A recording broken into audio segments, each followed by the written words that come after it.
All right, let's get right into it. Today, we're tackling the one question that every single e-bike owner has. How long is my motor really gonna last? We're gonna break down the numbers, but more importantly, show you exactly how to make it last as long as possible. Yeah, this is the big one, right? You've spent good money on an amazing bike, and you want to know if that motor is good for a couple of seasons or for a decade of adventures. Let's find out. Okay, so let's not beat around the bush. The number you're going to see thrown around everywhere for a quality, well-cared-for mid-drive motor is somewhere between 10 and 20,000 kilometers. That's kind of the gold standard. So what does that actually mean in, real-world terms? Well, we're talking about 6 to 12,000 miles. For most of us, that's a solid 5 to 10 years of riding, maybe even more. And get this, some of those really premium motors, like certain ones from Bosch, are known to hit 30,000 kilometers. That's pretty amazing. But, and you knew there was a but coming, that number is not a promise. It's not stamped on the side of the motor. It's more like a benchmark. The real story, the actual lifespan you get from your motor, depends on a whole bunch of other things. Think of it less like an expiration date and more like a high score you have to earn. So, what are these factors I'm talking about? What are the invisible forces that are working against your motor every single time you head out for a ride? Let's peel back the layers and see what really makes these things tick, and what eventually makes them stop. We can pretty much group all the challenges into two main camps. On one side, you have the internal enemies. That's all the natural wear and tear happening inside the motor itself. And on the other side, you've got the external threats. That's everything the world is throwing at your bike from the outside. Now, the key thing to get is that all of this is connected. Inside the motor, the bearings are a classic failure point.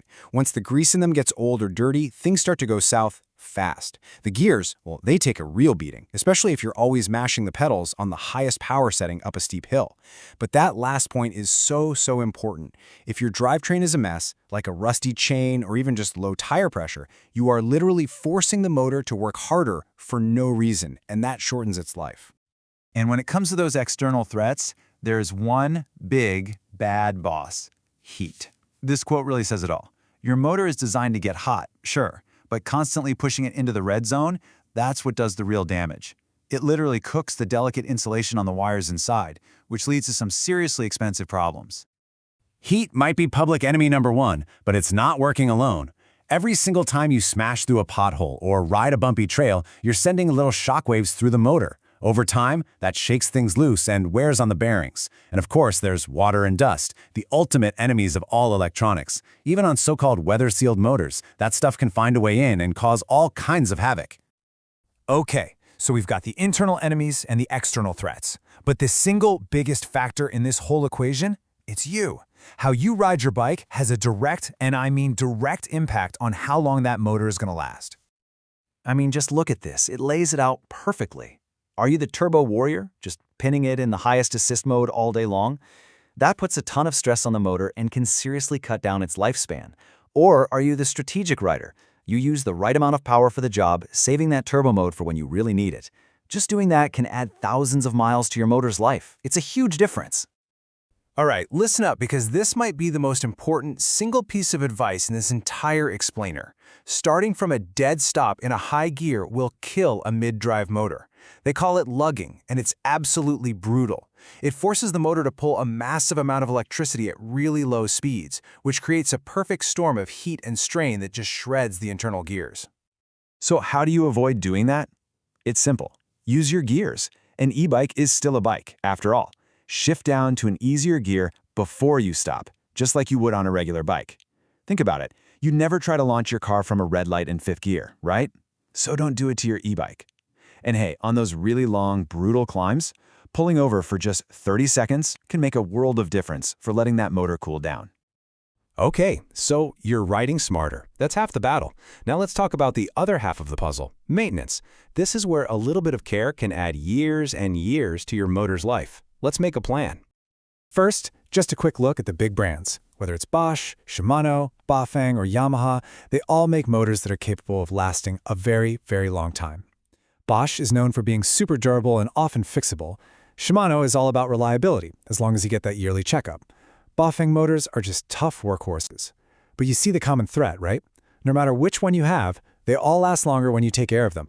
So here it is, your 5-step plan. It is simple, but it is so effective. Number 1, Keep it clean. Just wipe the motor down, especially if you've been out in the mud or rain. 2. Take it to a shop once a year for a checkup. 3. I'm going to say it again, maintain your drivetrain. A clean chain is a happy motor. 4. Protect it from the weather. And number 5, just listen. Your bike will tell you when something is wrong. Those new grinding noises or a wobbly crank, that's your bike crying for help. But even if you do everything perfectly, nothing lasts forever. So we have to talk about the end game. When your motor starts showing its age, what's the next move? These are the warning signs. Any new nasty sounds, grinding, clicking, knocking, that's a huge red flag. If your power starts cutting out, or you keep getting error codes on your screen, or the bike just feels weak, it's time to take it to a pro. Don't just ignore it and hope it goes away. So when is it time to just call it? Well, here are a couple of good benchmarks. If you've already racked up over 15,000 miles, or if you find yourself paying for the same big repair for the second or third time, it's probably just more cost-effective to get a new motor. At some point, you just have to know when to say when. So in the end, that 10,000 or 20,000 kilometer number we started with, it isn't your destiny. It's just a starting point. By riding smart, by keeping up with maintenance, by listening to your bike, you are the one in control. Your motor's lifespan isn't just a number, it's a story, and you get to be the one who writes it.